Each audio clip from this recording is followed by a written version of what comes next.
Благодарам, подпредседателе. Ова што го слушаат граѓаните на седницата за реконструкција на владата и исто она што граѓаните уназад веќе неколку години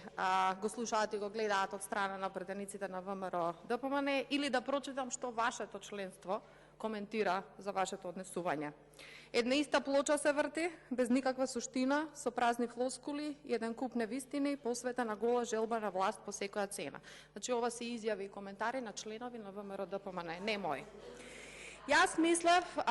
колешке Иванка, дека можеби ќе прокоментирате нешто за првиот колективен договор кој што се потпиша прво 2021 година во високото образование од страна на СОНК, на кој што колективен договор се приклучи и НАКС како независен академски синдикат, кој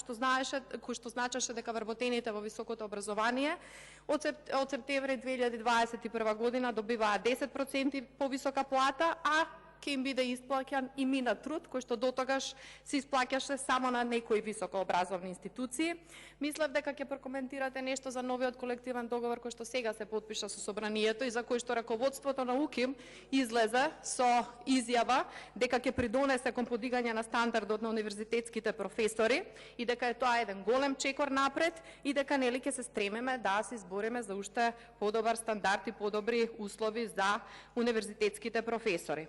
Но бидејќи спомнавте нешто од шупљаво празно, сакам, никогаш не практикувам на реплика да зборувам вака, меѓутоа сега ќе зборувам за да направам рефлексија на се она што беше ваша дискусија овие 2 години за реконструкцијата на владата, односно таа од шупљаво празно дискусија која што нели